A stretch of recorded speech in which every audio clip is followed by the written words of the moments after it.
Hey there, it's Bobi aka Paginator, and today we're doing the January TBR game.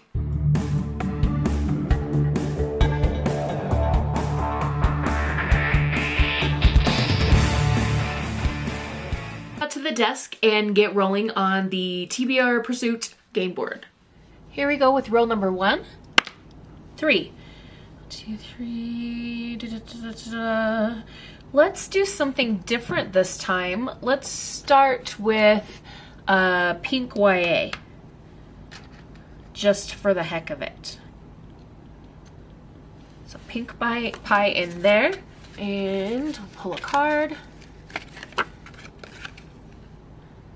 TBR Veteran.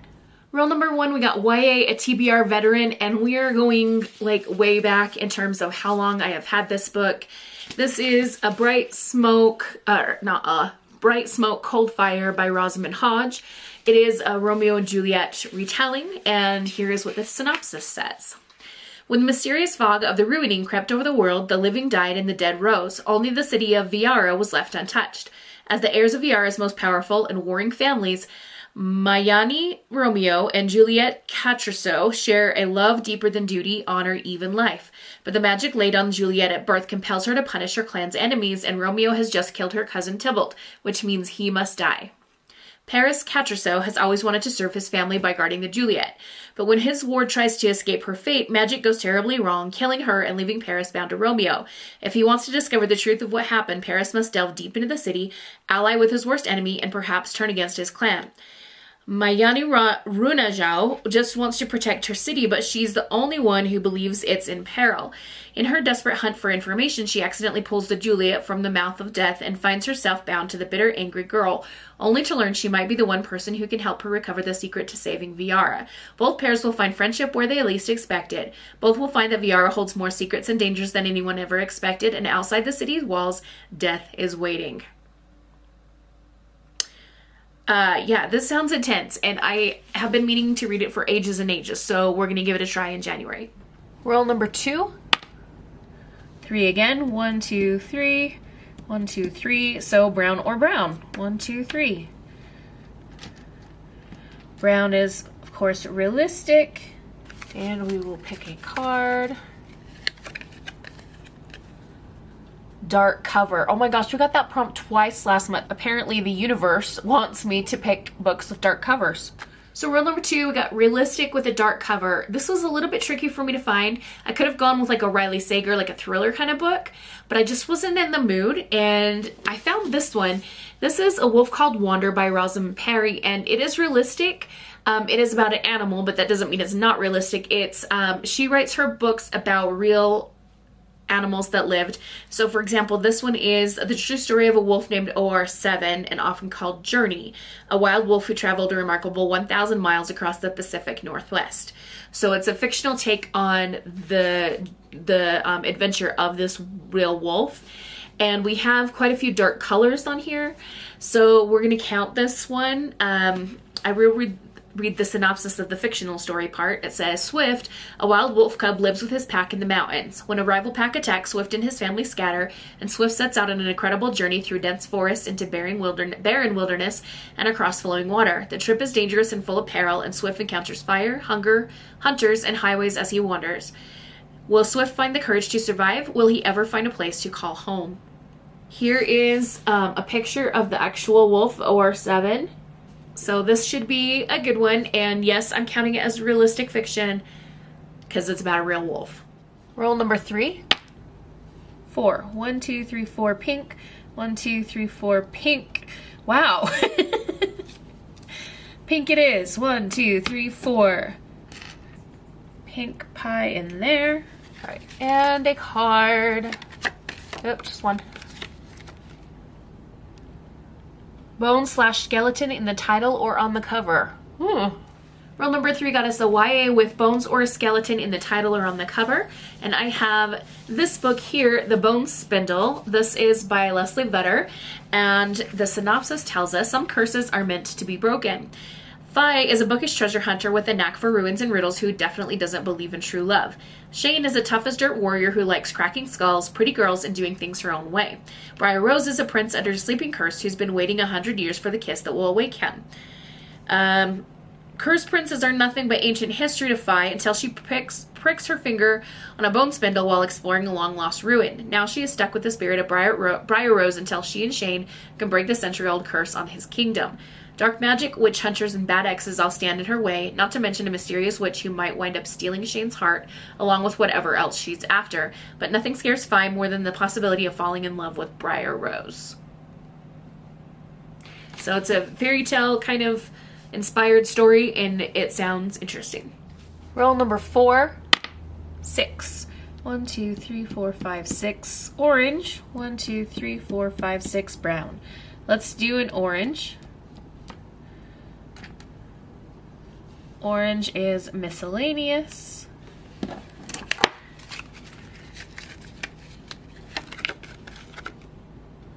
And we have a book with high stakes. Rule number 4, miscellaneous, so it could be any genre, any age category, and we got a book with high stakes. And for this one, I'm going to go with the book that Janie sent me for Christmas. It is Games Untold by Jennifer Lynn Barnes. This is a short story collection in the world of the Inheritance games. And the synopsis is going to tell us about a couple of the stories. So it says, love is dangerous. Hannah Rooney despises the Hawthorne responsible for her sister's death, but if her criminal family finds out he's still alive, they'll kill him. Secretly nursing the object of her hatred back from the brink of death, Hannah soon discovers the arrogant, larger-than-life Toby Hawthorne has amnesia, which means he has no memory of who he is, what he's done, or the many reasons that the two of them could never be. Love is salvation. Nash Hawthorne is a cowboy. Libby Grams is a cupcake baking goth. The two of them make no sense whatsoever. Libby knows that, but the cowboy has other ideas. Love is power. Prague is the city of 100 spires and the location of a grand game that daredevil Jameson Hawthorne has built for heiress Avery Grams. Clue to clue and riddle to riddle, Avery races to outwit Jameson, unaware that Prague is also a city of secrets and a city of power. Family is forever. Turn the page to discover these and other stories of love, family, and what it means to belong. So I'm very excited to read these. I am not always the biggest fan of short story collections, but because this is Jennifer Lynn Barnes and it's set in the world of the Inheritance games, I am very, very sure that I will enjoy it. Roll number 5. 1. Blue or green? We haven't done either of those yet. Let's do a green. Green pie in there. Green is middle grade. And middle grade random wheel of titles. Rule number 5, we got a middle grade and we're going to do a random wheel of titles. So I pulled up a wheel of titles, typed in some middle grade books, and I'm going to do a screen recording on my iPad. We'll just roll the wheel one time and the book that comes up is the book that we'll read.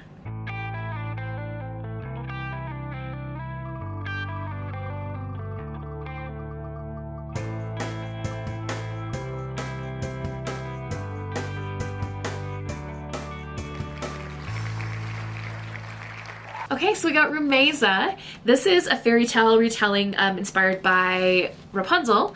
This is Rumeza, let down your hijab instead of Rapunzel, let down your hair. Look at that cute illustration there. It is a middle grade, of course, and it says, step into a once upon a time where anything is possible. For as long as she can remember, Rumeza has been locked away in her tower, forced to spin straw into gold for the evil witch, unable to leave. Until one day, after dropping a hijab out of her small window, Rumeza realizes how she might be able to escape. There is also a sequel to this book, which I have, called Rumeza Ever After, so if I have enough time, I will also read this one. Again, depending on time and if I like this one. Roll number 6. 2. 1, 2 blue, 1, 2 orange. Let's go for a blue blank. Sorry, a pie piece is flying everywhere. Standalone. Number 6, we got blue blank, which again could be any category, any age group, and it is a standalone. So I'm going to go with Case and Calendar's most recent book. This is Stars in Your Eyes. I attended a Bookstagrammar event at the King's English in Salt Lake City this past summer, and one of the people I met there, he was just going on and on about how good this book was. So I have been wanting to read it, and the other thing that is interesting to me is this young man that's in the photo on the cover. He looks so much like one of my former students who happens to be gay, and the main character of this book is gay, and I'm like, this is kind of weird. It looks so much like the kiddo that I know. But let's read the synopsis. It says, Logan Gray is Hollywood's bad boy, a talented but troubled actor who the public loves to hate. Matty Cole is an up-and-coming golden boy, adored by all but plagued by insecurities. When Logan and Matty are cast as leads in a new romantic film, Logan claims that Matt has zero talent, sending the film's publicity into a nosedive. To create positive buzz, the two are persuaded into a fake dating scheme, but as the two actors get to know their new characters, real feelings start to develop. As public scrutiny intensifies and old wounds resurface, the two must fight for their relationship and their love. Fake dating in Hollywood with two boys? That sounds intriguing. All right, we'll swap for the next mover and go with roll number 7. 5. 1, 2, 3, 4, 5. Orange. Did I say orange when I pointed to this one on the last one? I think I did. That means yellow. Oops. 1, 2, 3, 4, 5. Brown. Let's go orange. Right? We were on the green. Hang on. We were on the blue. Okay. I'm losing my mind. I'm going slightly mad. I'm going slightly mad. It finally happened. Alright, miscellaneous G's card deck. Okay, it's in the other room, so I'm gonna go grab it and we will pull a card. When I got up to go get the cards, I accidentally slammed my already really badly bruised leg into the desk drawer. Oh, I'm in pain. Okay, let's just get on with the card drawing. Alright, I've got G's cards here, and we're going to get the Spirit World, read a supernatural story. Roll number 7, we had to pick a card from G's deck, and we got Spirit World, a supernatural story. So I'm going to be choosing one of the YA books that I learned about in my recent book training that I attended. I've mentioned that a couple times on my channel already. This is I'll Be Waiting for You by Mariko Turk, and we have two friends who are very different, Natalie and Imogen. One thing ties them together, their love of the supernatural. Every summer they vacation at the famously haunted Harlow Hotel. Imogen is a true believer, while Natalie sees ghost stories as nothing but pure fun. Then Imogen suddenly passes away from an undiagnosed heart condition, and Natalie is left to take on the summer before senior year alone. Without Imogen, Natalie throws herself into her senior project, filming fake ghost footage at the Harlow that will get her on the teen ghost hunting show of her dreams. But things would be a lot less complicated if Leander, a pretentious and irritatingly attractive guy from school, wasn't working on his senior project at the very same hotel. The longer Natalie stays at the Harlow, the more she realizes that Leander might be helpful for her project, but when strange things start happening on the grounds, Natalie faces a bigger question. Could there be something to the Harlow's spirits after all? If there are ghosts here, is she going to get a visit from Imogen?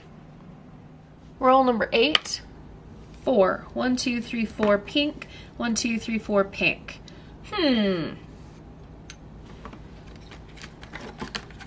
So pink again is YA, and we have Cabbage Pot.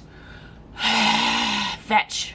Rule number 8, we got YA and Cabbage Pot. So I've got my top hat here, and we're gonna draw, but we have to get a YA. So if the first book I draw is a middle grade or adult or something, we'll keep drawing until we get a YA that I haven't read.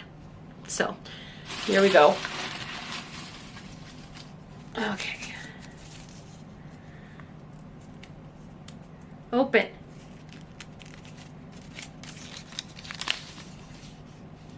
Okay. Oh, this is a YA. We got Wilder Girls. Here it is. This one says, it's been 18 months since the Raxter School for Girls was put under quarantine, since the talks hit and pulled Hetty's life out from under her. It started slow. First the teachers died one by one, then the teachers died. Then it began to infect the students, turning their bodies strange and foreign. Now cut off from the rest of the world and left to fend for themselves on their island home, the girls don't dare wander outside the school's fence, where the tox has made the woods wild and dangerous. They wait for the cure they were promised as the tox seeps into everything. But when Byatt goes missing, Hetty will do anything to find her, even if it means breaking quarantine and braving the horrors that lie beyond the fence. And when she does, Hetty learns that there's more to their story, to their life at Raxter, than she could have ever thought true. This one's been out for quite a while, so this could count also as a TBR veteran. It's good to get those read and taken off the shelf. Roll number 9. 6. 1, 2, 3, 4, 5, 6 brown. 1, 2, 3, 4, 5, 6 pink. Let's go to the brown. Realistic.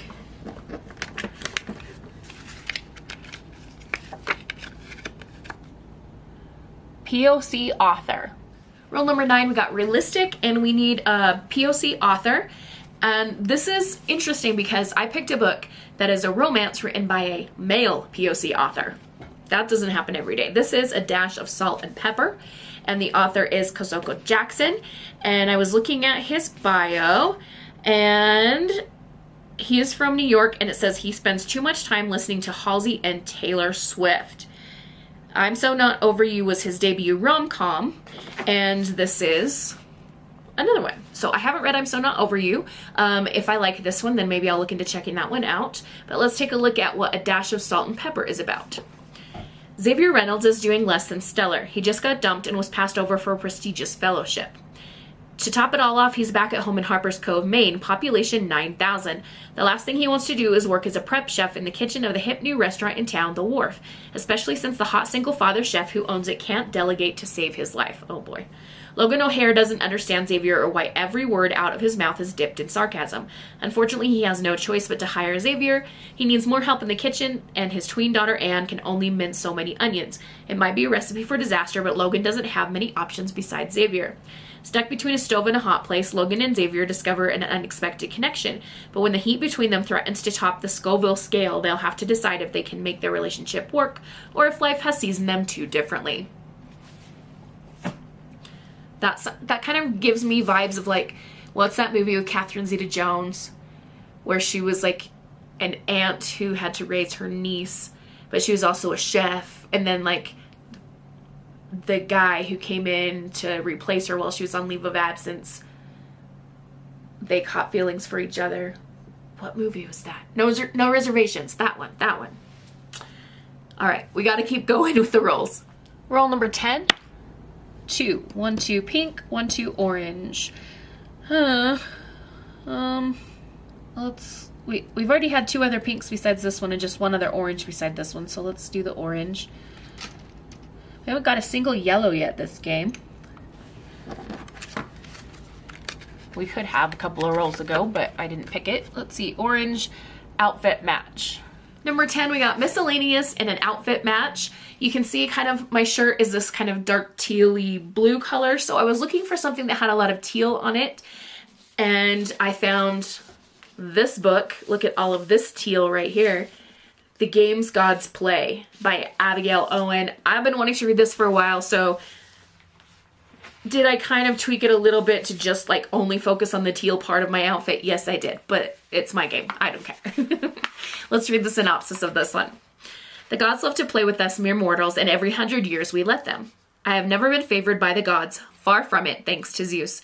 Living as a cursed office clerk for the Order of the Thieves, I just keep my head down and hope that the capricious beings who rule from Olympus won't notice me. Not an easy feat, given San Francisco is Zeus's patron city, but I make do. I survive, until the night I tangle with a different god. The worst god, Hades. For the first time ever, the ruthless mercurial king of the underworld has entered the crucible, the deadly contest the gods hold to determine a new ruler to sit on the throne of Olympus. But instead of fighting their own battles, the gods name mortals to compete in their stead. So why in the underworld did Hades choose me, a sarcastic nobody with a curse on her shoulders, as his champion? And why does my heart trip every time he says I'm his? Oh boy. I don't know if I'm a pawn, bait, or something else entirely to this dangerously tempting god. How can I when he has more secrets than stars in the sky? Because Hades is playing by his own rules and death will win at any cost. This also reminds me that Volume 7 of Lore Olympus is out, and I need to pick that up because I have not read Volume 7 yet, and I want to. I also, while we have this book out, want to show you the end papers because, I mean, it's beautiful. Roll 11. Green or yellow? Let's go yellow. Yellow is fantasy of any age category. And we have a book that is rarely spoken of. Roll 11, we got a fantasy that's rarely spoken of. Now, I'm going to pick one of the books that I heard about at my training, And I feel like this still counts as rarely spoken of because the trainer at that training was the only time I've ever heard this book spoken of. And I really want to read it. So this is the first in a new trilogy. It is Blood at the Root by Ladarian Williams. And it is about this guy right here. He's at a college for young black people. I think it's a college. Anyway, let's read the synopsis. 10 years ago, Malik's life changed forever the night his mother mysteriously vanished and he discovered he had uncontrollable powers. Since then, he has kept his abilities hidden, looking out for himself and his young foster brother, Tay. Now at 17, Malik is finally ready to start a new life for both of them, far from the trauma of his past. However, a daring act to rescue Tay reveals an unexpected connection with his long-lost grandmother, a legendary conjurer with ties to a hidden magical university that Malik's mother attended. At Cayman University, Malik's eyes are open to a future he never could have envisioned for himself, one that includes the reappearance of his first love, Alexis. His search for answers about his heritage, his powers, and what really happened to his mother exposes the cracks in their magical community as it faces a reawakened evil dating back to the Haitian Revolution. Together with Alexis, Malik discovers a lot beneath the surface at Cayman, feuding covens and magical politics, forbidden knowledge, and buried mysteries. In a wholly unique saga of family, history, and community, Malik must embrace his legacy to save what's left of his old family, as well as his new one. Exploring the roots, the secrets that connect us in unforgettable contemporary setting, this heart-pounding fantasy series opener is a rich tapestry of atmosphere, intrigue, and emotion. I have a young man in my class who's like dying to read this. And I think it's because he's seeing himself. This young man that's wanting to read this book is also a young black man. And he is like, oh my gosh, there's a young black man on the cover of this book. I have to read it. But because it is targeted more towards high school, I told him I have to read it first to make sure it's okay because he is only in 7th grade. So I'm just going to do a little check. And rule number 12, 2, 1, 2 yellow, 1, 2 green. Do we want to do more fantasy or more middle grade? I kind of want to do more fantasy.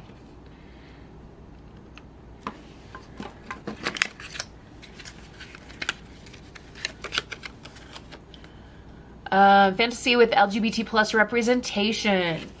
And rule number 12 got us a fantasy with LGBT plus representation. And for this one, I'm going to be reading a sequel. So this is Of Ice and Shadows, which is the sequel to Of Fire and Stars. In the first book, we have Mare, who is set to marry a prince, but she ends up falling for the prince's sister, Princess Denna. And I can't tell you more than that because I will spoil it, but that's what you need to know. So in the second book, we're going to continue the story. And that's all I can say. Okay, here's the question. Can I pick up these books without injuring myself? Because I've been injuring myself a lot lately. Cross your fingers for me, please. Oh, we got him. Now this is including the second Rameza book, which isn't officially on the list, but I might read it anyway. This is a lot. Luckily, I don't have too many exciting things to do in January other than just work. I hope you guys are doing well and that you have an excellent new year and things get off to a good start for you. Have a wonderful, magical, and bookish day. Happy reading. Adios.